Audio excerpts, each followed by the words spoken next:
Olá para você que me acompanha aqui no canal. Hoje nós vamos analisar uma batalha após a outra de 2025. Tem alguns filmes que conseguem ser muito felizes na transposição do humor social do seu tempo para as telas. Quando Sam Mendes finaliza Beleza Americana em 1999, ele escracha nas telas a hipocrisia de uma sociedade norte-americana que se esfarelava. 8 anos depois, em 2007, Onde os Fracos Não Têm Vez, revela uma América que caminhava perigosamente para o caminho da violência, da xenofobia e de uma automutilação diametralmente oposta à ideia da Terra Prometida. Nesse meio tempo, até aqui, as tensões sociais se acirraram. A economia global atravessou graves crises econômicas e as tensões geopolíticas começaram a desmontar estruturas diplomáticas estabelecidas desde o final da Segunda Guerra Mundial. Em 2025, Donald Trump assume a presidência dos Estados Unidos da América com uma sociedade dividida, impaciente e, em vários casos, até extremada. Em setembro do mesmo ano, esse filme chega às telas de cinema. Each movie has its moment. You make them, you put every single thing you have into it every time, and sometimes that connects and sometimes that doesn't. But you don't care less. They're a product of you and your life and the commitment of time, and This just feels quite special in terms of the collection of people who've come together. As raízes desse projeto, roteirizado e dirigido pelo grande Paul Thomas Anderson, estão em um livro lançado em 1990 de título Vineland.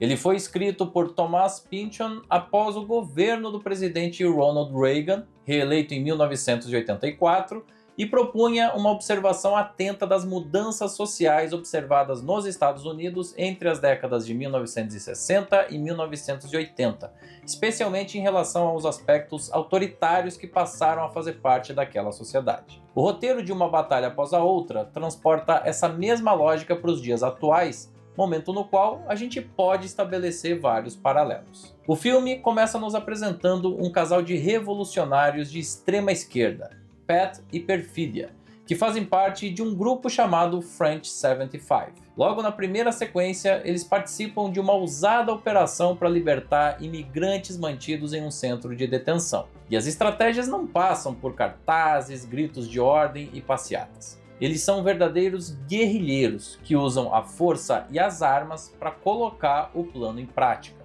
Os típicos representantes de uma esquerda crítica ao status quo e às instituições, e que realmente acredita na revolução. Pois bem, durante essa operação, a Perfídia acaba cruzando o caminho do oficial Stephen Lockjaw, que ela faz questão de humilhar sexualmente.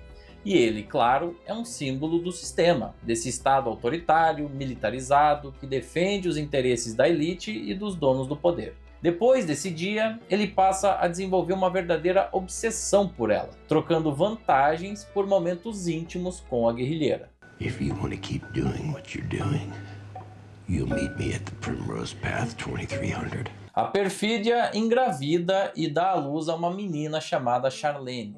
Nesse momento, o Pat tenta convencê-la a sossegar um pouco das atividades guerrilheiras, mas ela não quer nem saber. Algum tempo depois, ela é capturada depois de matar um homem durante um assalto a banco e só não fica atrás das grades porque o Lockjaw negocia a liberdade dela em troca de informações importantes sobre os membros do French 75. Isso permite que ele, o Lockjaw, saia executando os revolucionários um a um até que um deles, chamado Howard, dá ao Pat e a sua filha Charlene novas identidades. Agora o Pat seria Bob e a Charlene seria a Willa Ferguson. Enquanto isso, a Perfídia foge em direção ao México. Nessa primeira parte, o que chama muita atenção no filme é a performance magnética de Teyana Taylor. A presença de tela dela é impressionante e você fica com vontade de ver mais daquela personagem que é tão sedutora quanto imperfeita. Ela não é exatamente um modelo de mãe, mas persegue os seus ideais com uma determinação, uma força e uma inteligência que dão inveja a qualquer um. A linha temporal dá então um salto de 16 anos. A Charlene, ou melhor dizendo, a Willa, é agora uma adolescente de mente aberta e espírito livre que convive com um pai paranoico e viciado em drogas. Aquele revolucionário do French 75 envelheceu, foi viver isolado da bagunça, cansou daquela brincadeira de tentar mudar o mundo e agora se comporta de forma protetora e, por que não dizer, conservadora em relação à filha. Ele também estimula uma certa idealização da perfídia na cabeça da menina, como se ela tivesse sido uma mulher perfeita, uma heroína sem defeitos. E vocês se lembram do Lockjaw? Pois é, agora ele é coronel e tem uma missão. This is Operation Boot Heel. Our AO is Bacton Cross. This is a sanctuary city full of thousands of wet and stinkies. We have a TST operation to capture 2 HVIs. Adult male, Bob Ferguson. Female juvenile, Willa Ferguson, age 16, the daughter. We bag and tag the male. We apprehend the female. Os, entre aspas, bons serviços do Lockjaw em ações anti-imigração fazem dele um ícone do conservadorismo. E por isso mesmo, ele é convidado a fazer parte de uma sociedade supremacista branca chamada Christmas Adventurers Club.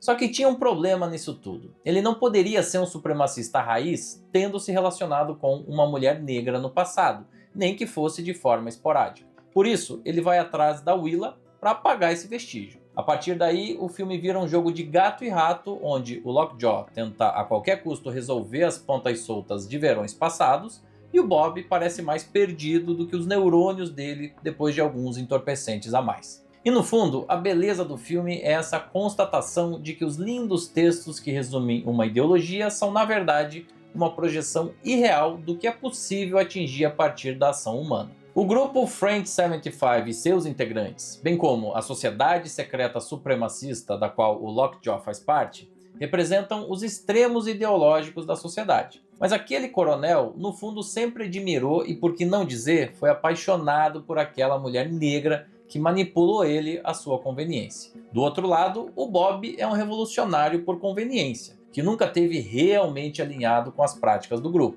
Ele prefere ter os confortos da vida cotidiana, sossego para curtir as suas substâncias, não entende muito bem o conceito do gênero fluido, não consegue correr nem 30 metros sem desmaiar de cansaço. Ambos são versões imperfeitas desses extremos, e por isso mesmo humanos. No fundo, o que eu mais gosto desse roteiro é o fato dele expor de forma até lúdica como as coisas dificilmente são preto no branco quando a gente fala de sociedade. Sim, um supremacista branco pode sentir atração por uma mulher negra, e um guerrilheiro revolucionário pode preferir o conforto da propriedade privada. Tudo depende da conveniência das situações, do meio onde você está inserido e das relações de poder estabelecidas.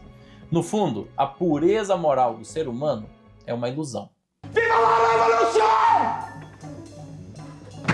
O filme também é muito duro com o idealismo. Existe uma crítica muito explícita ao declínio acentuado do espírito vanguardista da juventude, que agora parece conformada. As poucas ações são ineficientes, sem coordenação, desorganizadas, sem método e sem visão de futuro. É uma melancolia percebida principalmente por aqueles visionários do passado, que hoje estão desiludidos, conformados, buscando o próprio conforto pessoal. E ao mesmo tempo, claro, um grande tema do filme é a ascensão da intolerância, do ódio, da vigilância e do autoritarismo. A ausência de um movimento coerente e organizado para garantir o contraditório faz com que figuras como o Lockjaw prevaleçam por mais absurdas que possam parecer. E aí, é claro, que o filme faz uma referência implícita a líderes políticos de extrema direita que vêm ocupando posições de poder nos mais variados cantos do planeta, incluindo a presidência dos Estados Unidos da América. O Lockjaw é um símbolo do conservadorismo, das elites, do status quo. Ele é aquele sujeito hipócrita e violento, que se esconde atrás de um discurso para cometer os maiores absurdos e garantir as posições de privilégio da sociedade. Até por isso, incontáveis grupos sociais odiaram o filme e vocalizaram isso, inclusive na mídia. Mas a produção é uma grande crítica ao estado atual das coisas, onde todo mundo parece meio perdido, abrindo espaço para os oportunistas de todos os lados. Do you think you're my daughter? Did you love her? Answer me. Deixando a parte ideológica de lado, é importante dizer que o filme é muito gostoso de se assistir. O texto é dinâmico, os diálogos são ágeis, os personagens são muito bem desenvolvidos, as cenas estão muito bem balanceadas e, no geral, a pegada é satírica. O filme não é uma comédia, mas aborda assuntos complexos de um jeito leve e inteligente. Personagens como o Sérgio, interpretado pelo Benício Del Toro com excelência, estão ali para dar suporte ao elenco principal em cenas de fuga e perseguição que mantêm a atenção do espectador. Não é um filme cabeça daqueles chatos, é um filme divertido. Mesmo sendo profundamente político na intenção, ele entrega entretenimento puro para quem não quer pensar nisso. É de fato um dos trabalhos mais refinados do ano. E não surpreende nada que ele venha de Paul Thomas Anderson, um profissional que até então vinha com 11 indicações ao Oscar na carreira e nenhuma estatueta vencida. E olha que a gente está falando aqui do responsável por obras-primas como Sangue Negro de 2007, Trama Fantasma de 2017 e Licorice Pizza de 2021, para ficar só nos trabalhos indicados ao Oscar de melhor filme. E se depois de 2 horas você ainda tiver em dúvida sobre as habilidades do cineasta norte-americano, a cena da perseguição na estrada foi uma das melhores coisas que o cinema fez na última década. Que aula de técnica, ritmo, montagem, construção de tensão e fotografia. Só assistindo para saber do que eu estou falando. Mas é claro que o elenco também tem um papel crucial no resultado final. Leonardo DiCaprio segue como essa referência de uma geração no papel protagonista, sempre seguro e consciente. Sean Penn não decepciona um segundo sequer, como aliás ele sempre fez ao longo da carreira. E além dos nomes que eu já citei aqui, é preciso reconhecer a qualidade de Chase Infinity, no papel de estreia dela nos cinemas. Se souber escolher bem os próximos trabalhos e seguir com a mesma dedicação, o futuro dela no cinema vai ser brilhante. We had a really condensed crew, which I think was really special because you could feel the energy of everybody working towards the same goal, because you have that in any space, but it just felt more centralized, and that was really special. So it didn't feel as grand as it ended up being. Alguns aspectos técnicos merecem ser evidenciados, a começar pela trilha sonora de Jonny Greenwood. A mistura de diferentes referências e a rebeldia temática da trilha casam muito bem com a proposta narrativa da história, bem como o conflito interno dos personagens. Não é uma trilha limpa e orquestradinha, ali no sentido mais clássico. Ela tem variações de ritmo, tom e formatação que impõem uma riqueza muito particular. Sem dúvidas, um dos melhores trabalhos do ano nesse sentido. Também não posso deixar de citar a escolha de Paul Thomas Anderson pela fotografia no formato VistaVision, que dá ao filme uma estética setentista lindíssima, registrada em película 35mm. O responsável por executar esse trabalho foi Michael Bauman, que já tinha trabalhado com o diretor em Licorice Pizza. E claro, a montagem de Andy Jorgensen é um capítulo à parte. O norte-americano teve um complexo desafio de organizar o extenso material e fez isso com profundo louvor. Mesmo com mais de 2 horas e 40, o filme passa voando pelos nossos olhos. E ele comentou sobre como foi trabalhar com película em uma entrevista recente. It didn't really affect the editing of the actual movie. I mean, we're still editing digitally. Everything gets scanned, and that's like what you're actually working with. And then that also meant that we had to make a print in VistaVision. The only thing was that I think they told us the movie couldn't be like over a certain length because of the platter of the film. So, but I think that was fine because we weren't going to go over 3 hours. Na matemática, esse filme gerou uma bilheteria de pouco mais de 200 milhões de dólares frente a um orçamento de mais ou menos 150 milhões. Não é exatamente um fenômeno comercial, mas levando-se em conta toda a temática e principalmente o subtexto da história, ainda me parece uma arrecadação significativa. Mas o que fica para a história é a obra de arte.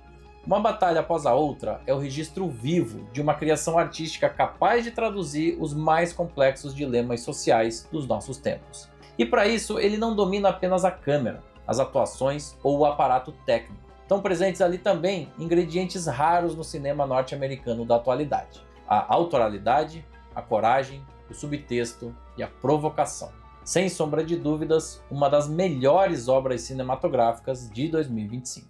Not every day you get to rescue a 75er. Twice in the same day. Let's rock and fucking roll! Yeah, let's go! Qual é a sua opinião sobre uma batalha após a outra, hein? Use o espaço aqui embaixo para deixar registrado o seu comentário e já aproveite para dar joinha no vídeo, se inscrever no canal e ativar o sininho das notificações. Se puder, também compartilhe esse vídeo com os seus amigos e faça parte do nosso programa exclusivo de membros. A gente segue analisando em detalhes todos os indicados ao Oscar de melhor filme pela Academia, sendo que o próximo vídeo vai ser sobre a maior produção Netflix do ano, Frankenstein, de Guillermo del Toro. E no dia 15 de março você tem um encontro marcado aqui no canal para acompanhar a melhor e mais tradicional cobertura do Oscar de toda a internet brasileira. A live do Oscar do meu tio cinéfilo está completando 10 anos e você é o meu convidado VIP. Te espero aqui.